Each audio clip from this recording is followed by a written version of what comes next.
Una madre compró un arma para su hijo de 15 años como regalo de Navidad. 4 días después, ese hijo mató a 4 compañeros de clase.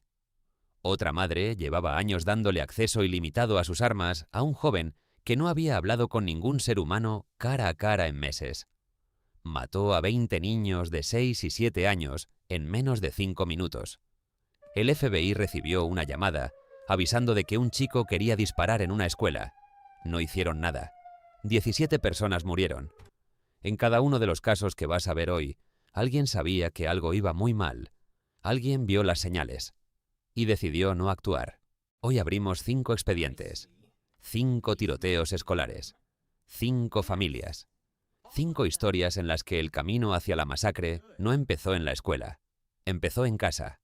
Cada caso en este vídeo es más perturbador que el anterior, y el último es diferente a todos los demás, porque en ese caso no hubo padres que fallaran, hubo padres que simplemente nunca estuvieron. El archivo está abierto. El 26 de noviembre de 2021, James Crumbley llevó a su hijo de 15 años a una tienda de armas.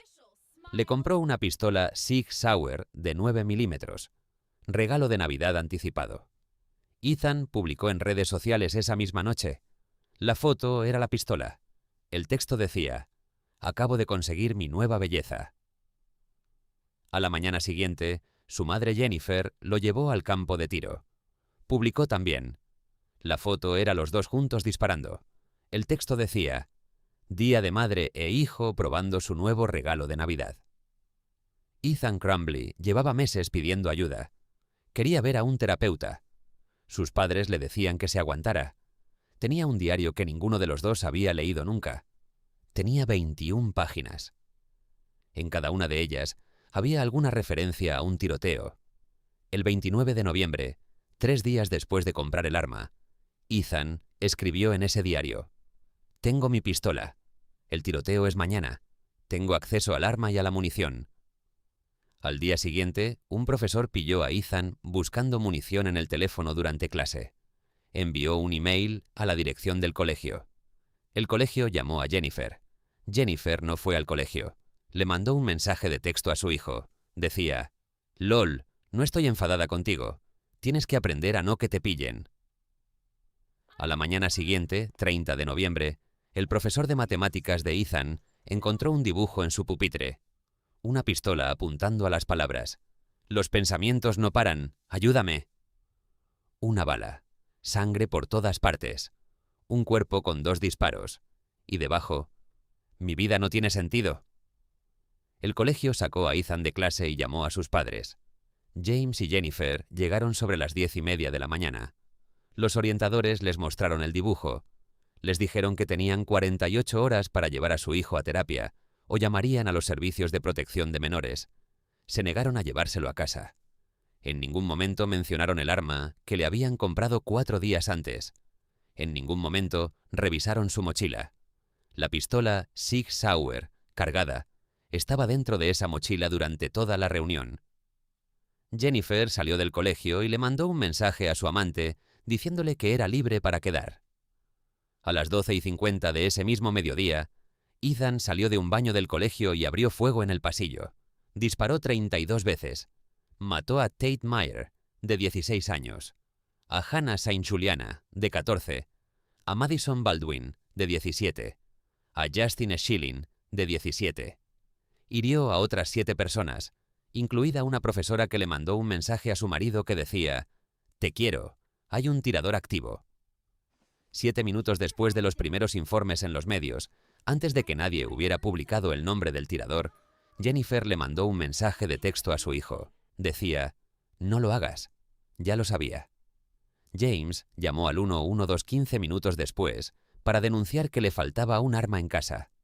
En las horas siguientes, los Crumbley vaciaron la cuenta bancaria de Ethan hasta dejarla con 99 céntimos. Sacaron más de $6.000 en efectivo, compraron 4 teléfonos de prepago y desaparecieron. 4 días después, la policía los encontró agachados en el interior de un estudio de arte en Detroit, cerca de la frontera con Canadá. Su abogado dijo que no estaban huyendo. El jefe de policía respondió: «Esconderse en un almacén no es exactamente lo que uno hace cuando va a entregarse». Ethan se rindió a la policía dentro del colegio. Fue acusado como adulto. 24 cargos, incluyendo 4 de asesinato en primer grado. En diciembre de 2023, fue condenado a cadena perpetua sin posibilidad de libertad condicional. Ante el tribunal dijo: «Soy una persona muy mala». En el juicio contra Jennifer, la fiscalía le preguntó si habría hecho algo diferente. Dijo que no. Jennifer Crumbley fue condenada por 4 cargos de homicidio involuntario en febrero de 2024. La primera madre en la historia de Estados Unidos condenada penalmente por el tiroteo escolar cometido por su hijo. James fue condenado el mes siguiente. Ambos recibieron entre 10 y 15 años. Los Crumbley compraron el arma. Ignoraron el dibujo. Se negaron a llevarse a su hijo a casa. Y 4 personas murieron. Pero el siguiente caso es diferente, porque aquí no hubo negligencia deliberada. Hubo algo más perturbador. Una madre que amaba a su hijo con una intensidad que no tenía límites. Y ese amor sin límites fue lo que lo construyó todo. Nancy Lanza vivía en una casa colonial de 4 dormitorios en Newtown, Connecticut. Había divorciado a Peter Lanza, un ejecutivo de General Electric. Recibía casi $290,000 al año en manutención. No necesitaba trabajar. Su mundo entero era Adam. Adam había sido diagnosticado con síndrome de Asperger, trastorno del procesamiento sensorial y trastorno obsesivo-compulsivo. No toleraba ciertas telas contra su piel. Solo comía alimentos específicos colocados de una forma específica. Se lavaba las manos con tanta frecuencia que tenía las palmas en carne viva. Nancy lo acomodaba todo, cambiaba sus sábanas cada día, preparaba cada comida según sus requisitos exactos. Se aseguraba de que nadie lo tocara sin avisarle antes. A medida que Adam crecía, su mundo se encogía. En el instituto dejó de asistir a clase en persona. A finales de la adolescencia, dejó de salir de casa casi completamente. Se comunicaba con Nancy, que vivía en la misma casa, principalmente por correo electrónico. Cubrió las ventanas de su dormitorio con bolsas de basura negras. Comía solo. En 2006, investigadores del Yale Child Study Center evaluaron a Adam y le dijeron a Nancy directamente que su hijo estaba en una caja y que esa caja solo se haría más pequeña. Recomendaron una intervención intensiva. Nancy rechazó el diagnóstico. Lo sacó del cuidado de Yale y decidió que ella podía manejarlo sola. La respuesta de Nancy al aislamiento de su hijo fue llevarlo a disparar. Tenía al menos una docena de armas. Un rifle Bushmaster, una pistola Sig Sauer, una Glock y otras más. Llevaba a Adam regularmente al campo de tiro. Le decía a sus amigos que era uno de los pocos lugares donde él parecía tranquilo. Guardaba las armas en una caja fuerte, pero le daba a Adam acceso sin restricciones. Por cualquier definición técnica, era una propietaria responsable de armas, formada, con licencia, cuidadosa con el almacenamiento. Pero estaba poniendo armas de fuego en manos de un joven que no había hablado con ningún ser humano cara a cara en meses, que se comunicaba con su propia madre por correo electrónico, cuyas ventanas estaban cubiertas con bolsas de basura negras. En 2012, Adam se había obsesionado con los tiroteos masivos. Había construido una hoja de cálculo de 2 metros por 1 metro, catalogando cientos de masacres. Fechas, armas, número de víctimas, nombres. Su disco duro contenía miles de páginas de material sobre tiroteos escolares, masacres militares y especificaciones de armas de fuego. Nancy, mientras tanto, hacía planes. Iban a mudarse juntos a Washington para empezar de nuevo. Le decía a sus amigos que pensaba que un cambio de aires le haría bien. En las semanas anteriores al 14 de diciembre de 2012, Nancy dejó a Adam solo en casa durante días seguidos mientras visitaba amigos fuera del estado. Lo dejó solo con las armas. El 14 de diciembre de 2012, Adam Lanza le disparó 4 veces a su madre en la cabeza mientras dormía.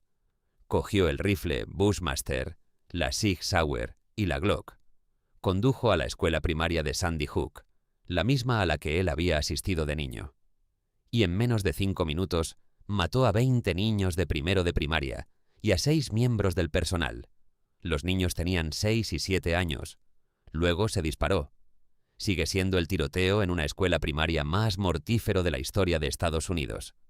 El informe del estado de Connecticut concluyó que Nancy había sido la única conexión significativa de Adam con el mundo exterior, y que su decisión de sumergir a un joven profundamente aislado en la cultura de las armas de fuego, mientras rechazaba la ayuda clínica que los expertos le habían suplicado que aceptara, creó las condiciones para la masacre.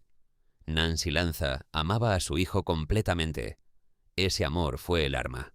Nancy Lanza no quería hacerle daño a nadie, solo quería cuidar a su hijo. El siguiente caso es diferente. Aquí hubo señales por todas partes. Múltiples instituciones las vieron. El FBI las vio. Y nadie hizo nada. Nicholas Cruz fue adoptado en 1998 por Linda y Roger Cruz, una pareja que llevaba años intentando tener hijos. Linda había sufrido 4 abortos involuntarios. Cuando llevaron a Nicholas a casa, sus amigos decían que estaba eufórica. Roger murió de un infarto cuando Nicholas tenía 5 años. El niño estaba en la habitación cuando ocurrió. Corrió a la cocina, pasó por delante de su madre llorando. Ella le preguntó si su padre le había gritado. Nicholas dijo claramente: «No, papá está muerto». No recibió orientación psicológica hasta 4 años después. Linda era, por casi todos los testimonios, una madre dedicada y paciente. Pero su forma de relacionarse con Nicholas tenía un patrón. Cuando gritaba, le daba lo que quería. Cuando destruía muebles, los reemplazaba. Cuando la amenazaba, se disculpaba. Un amigo de la familia que observó esto durante años declaró después: «Tenía que ser a su manera o de ninguna manera». Su madre le daba todo excepto la capacidad de escuchar un no. Nunca fue responsabilizado. Nunca aprendió que el mundo no se dobla ante ti. Así que cuando la vida finalmente le empujó de vuelta, cuando las cosas dejaron de salir a su manera, no tenía herramientas para manejarlo. No se adaptó. Se rompió. Entre 2011 y 2016, los agentes del condado de Broward acudieron al domicilio de los Cruz 39 veces por su comportamiento violento. No fue arrestado ni una sola vez. Un vecino llamó al 112 después de ver una publicación de Instagram en la que Nicholas escribía que quería disparar en una escuela. La conclusión de la gente que respondió: «Hasta que haga algo no puedo hacer nada». Linda Cruz murió de neumonía en noviembre de 2017. Nicholas tenía 19 años. Se mudó con una familia cuyo hijo conocía del colegio: James y Kimberly Sneed. James sabía que Nicholas tenía un AR-15 y varias armas más cuando se mudó. Le obligó a guardarlas en una caja fuerte y creyó que él tenía la única llave. Nicholas se había hecho una copia. En enero de 2018, alguien que conocía a Nicholas personalmente llamó a la línea de denuncias del FBI. Dijo que tenía armas, que había expresado deseos de matar personas, que publicaba contenido perturbador en línea y que podría estar planeando un tiroteo escolar. La denuncia debía haberse trasladado a la oficina de campo de Miami como amenaza potencial a la vida. No se trasladó. El FBI confirmó después que no se siguieron los protocolos. El 14 de febrero de 2018, Nicholas le dijo a los Sneed que no quería ir al colegio. Cogió un Uber en su lugar hasta el instituto Marjorie Stoneman Douglas de Parkland, Florida. El instituto lo había expulsado el año anterior por comportamiento violento. Entró con un AR-15, una máscara de gas y una mochila. En los 6 minutos siguientes, se movió por el edificio de primer año y mató a 17 personas, 14 estudiantes y 3 miembros del personal. Luego salió caminando entre la multitud que huía. Fue a un Walmart. Compró una bebida en un Subway. Se paró en un McDonald's. Un agente de policía lo reconoció caminando por un barrio y lo detuvo a las 3:41 de la tarde. Kimberly Sneed estaba en la comisaría cuando trajeron a Nicholas. Lo miró y dijo: «¿En serio, Nick? ¿En serio?». Un periodista le preguntó después a James Sneed si se sentía diferente sobre haber dejado que un chico de 19 años guardara un AR-15 en su casa después de que 17 personas hubieran muerto. James dijo: «No, para nada». Nicholas Cruz se declaró culpable en 2021. El jurado votó 9-3 a favor de cadena perpetua en lugar de la pena de muerte. No se alcanzó la unanimidad necesaria para la ejecución, Fue condenado a cadena perpetua sin posibilidad de libertad condicional. En los 3 casos anteriores, hubo padres que compraron armas, que ignoraron señales, que no supieron poner límites. El siguiente caso es diferente. Aquí los padres sí intentaron hacer lo correcto, pero cometieron un error que lo cambió todo. Y ese error fue creer que las buenas notas significaban que su hijo estaba bien. En 1992, una pareja surcoreana llamada Seung-hui y Hyang In-cho se mudó a Estados Unidos. Se instalaron en Centreville, Virginia, por una sola razón: la educación de sus hijos. Seung-hui planchaba pantalones en una tintorería 6 días a la semana, 12 horas al día. Su hija Sung-kyun entró en Princeton. Cuando los familiares en Corea llamaban, Hyang-in hablaba de su hija. Sobre su hijo casi no decía nada. El niño había sido diferente desde pequeño. No le gustaba que lo tocaran. Apenas hablaba. Cuando venían visitas, se quedaba paralizado y empezaba a sudar. Sus padres le decían que tuviera más valor. Su madre, frustrada por su silencio, a veces lo sacudía. En 8º curso fue diagnosticado con trastorno de ansiedad social severa y mutismo selectivo. Sus padres lo llevaban a terapia. Trabajaron con su colegio para construir una red de apoyo. Funcionó. Se graduó con un promedio de 3,52. Y porque sus notas eran buenas, su madre dejó de insistir en el tratamiento. Una tía abuela en Corea le dijo después a los periodistas: como le iba bien en el colegio, su madre no parecía muy decidida a que siguiera el tratamiento. En el instituto, Seung-hui se negó a continuar la terapia. Sus padres lo dejaron. Pensaron que ya casi era un adulto. Se matriculó en Virginia Tech en contra de la opinión de sus padres y sus orientadores. Todos creían que la universidad era demasiado grande para alguien con su condición. No revelaron su historial de salud mental a la universidad. Virginia Tech no sabía quién estaba aceptando. En el momento en que llegó al campus, toda la estructura de apoyo desapareció. El centro de orientación solo atendía sin cita previa. Las leyes federales de privacidad impedían que el profesorado contactara con sus padres. Y sus padres no habían dado a la universidad ninguna razón para intentarlo. En su 3er año, varios profesores habían marcado su escritura creativa como profundamente violenta. Una profesora llamada Lucinda Roy lo sacó de su clase porque sus textos aterraban a otros estudiantes. Lo tutorizó de forma individual, pero llegó a tener tanto miedo por su propia seguridad que creó una palabra clave con su asistente. Si algo iba mal, el asistente llamaría a seguridad. En diciembre de 2005, después de que Seung-hui le enviara un mensaje a su compañero de habitación diciendo que podría matarse, la policía del campus lo llevó a un centro psiquiátrico. Un juez determinó que era un peligro inminente y ordenó tratamiento ambulatorio. Lo soltaron al día siguiente. Nunca recibió el tratamiento. Nadie hizo seguimiento. Sus padres nunca fueron informados. Su madre se desesperó, pero más tarde. En el verano de 2006, Hyang-in fue de iglesia en iglesia por todo el norte de Virginia. Una iglesia le dijo que su hijo tenía poder demoníaco y necesitaba un exorcismo. Lo consideró seriamente. En algún momento se acercó al compañero de habitación de su hijo y le susurró 2 palabras: «Ayúdale».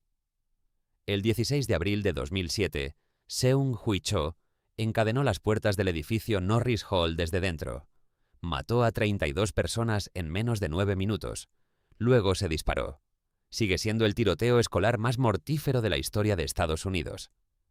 El panel de revisión del Estado concluyó que la universidad había fallado al no conectar los puntos, y que las leyes de privacidad que todos usaron como escudo no impedían en realidad compartir información en una emergencia.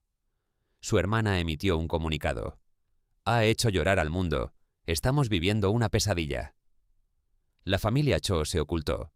Cuando finalmente volvieron a casa habían tapado cada ventana de papel. Su único contacto exterior era un agente del FBI. Los Cho intentaron ayudar a su hijo. Cometieron errores. Pero estuvieron ahí. El último caso de este archivo es diferente a todos los anteriores. Porque aquí no hubo padres que fallaran. No hubo padres que compraran armas, ni que ignoraran señales, ni que tomaran decisiones equivocadas. Hubo padres que simplemente no estuvieron, y eso fue suficiente para construir un asesino. Jeffrey Weiss Nació en Minneapolis en 1988. Su madre, Joanne, le dijo que su nacimiento había sido un error, que ojalá nunca hubiera nacido. Su padre, Darrell, vivía a 300 kilómetros al norte, en la reserva india de Red Lake. Los vecinos decían que era un buen tipo cuando estaba sobrio. No estaba sobrio con frecuencia. Joanne bebía mucho y era violenta físicamente. Jeffrey escribió después en Internet: «Mi madre solía maltratarme mucho cuando era pequeño. También bebía en exceso». El novio de ella en ese momento supuestamente también participaba. Jeffrey tenía 8 años. En 1997, su padre se atrincheró dentro de una casa en la reserva durante un enfrentamiento con la policía tribal. El sargento que dirigía a esos agentes era el abuelo de Jeffrey, Darrell Wise Sr. El enfrentamiento terminó cuando Darrell Jr. volvió la escopeta hacia sí mismo. 2 años después, Joanne chocó su coche conduciendo borracha y sufrió daño cerebral severo. Jeffrey tenía 10 años. Lo enviaron a vivir con su abuela en la reserva, un lugar que apenas conocía, sin amigos, sin padres, sin nadie que hubiera elegido quedarse con él. Cuando Joanne se divorció en 2004, los acuerdos de custodia cubrían a sus otros hijos. Jeffrey no estaba incluido. Nadie solicitó su custodia. No tenía ningún padre legal. La reserva era una de las comunidades más aisladas del país. El supermercado más cercano estaba a 50 kilómetros. Las tasas de suicidio juvenil eran de las más altas de la nación. En el colegio, los compañeros se metían con Jeffrey sin parar. Por no tener padres. Por no tener un hogar de verdad. Publicó en Internet sobre sentirse atrapado. Sobre vivir en un lugar del que no podía escapar. Sobre la tumba que sigo cavando para mí mismo. Intentó suicidarse 2 veces. Sus tías, no sus padres, gestionaron su hospitalización y su medicación con antidepresivos. Una defensora de la infancia que estudió el caso dijo después: «Este niño no nació loco, lo volvieron loco los adultos de su vida». A principios de 2005 había sido expulsado del instituto Red Lake y pasado a tutorías en casa. La semana anterior al 21 de marzo, un médico aumentó significativamente su dosis de antidepresivos. La mañana del 21 de marzo de 2005, Jeffrey le disparó a su abuelo 12 veces mientras dormía. Le disparó 2 veces en la cabeza a la novia de su abuelo mientras subía la escalera con ropa para lavar. Cogió la Glock de servicio de su abuelo, la escopeta, el chaleco antibalas y el coche patrulla. Condujo hasta el instituto Red Lake y embistió el edificio con el coche. Mató al guardia de seguridad. Entró en un aula y disparó a la profesora mientras ella rezaba en voz alta. Le dijo a los estudiantes: «Si alguno cree en Dios, ahora sería un buen momento para pedir un favor». Mató a 3 estudiantes y hirió a 5 más. Un estudiante se abalanzó sobre él con un lápiz. La lucha permitió que varios compañeros escaparan por una ventana. La policía tribal llegó en minutos. Jeffrey se retiró al aula. Mató a otros 2 estudiantes que se escondían bajo las mesas. Luego volvió la escopeta hacia sí mismo. 9 personas muertas sin contar a Jeffrey. Su madre bebió hasta quedar con daño cerebral. Su padre se pegó un tiro durante un enfrentamiento con su propio padre. Nadie solicitó su custodia. Nadie lo eligió. Los adultos en la vida de Jeffrey Wise no cometieron errores. Es que nunca estuvieron ahí para cometerlos. 5 casos. 5 masacres. Decenas de muertos. Y en cada uno de ellos, antes de que ocurriera cualquier disparo, hubo un momento en que alguien vio algo. Un dibujo en un pupitre con las palabras «Los pensamientos no paran». Un joven que llevaba meses sin salir de una habitación con las ventanas tapadas con bolsas de basura. Una llamada al FBI avisando exactamente de lo que iba a pasar. Un juez que ordenó tratamiento y nadie hizo seguimiento. Un niño al que nadie reclamó su custodia. En cada caso, alguien vio la señal y eligió no actuar, por miedo a meterse en problemas, por creer que ya era demasiado tarde, por pensar que mientras las notas fueran buenas, todo estaba bien, por no querer interferir, por no saber qué hacer. El problema no es que estos asesinos nacieran así. El problema es que el sistema, las familias, las instituciones, tenían información suficiente para haberlo evitado. Y no fue suficiente para que alguien actuara a tiempo. La pregunta que nadie quiere hacerse es: ¿Cuántas señales hay ahora mismo que alguien está eligiendo no ver? El archivo sigue abierto. Suscríbete. No cierres el archivo.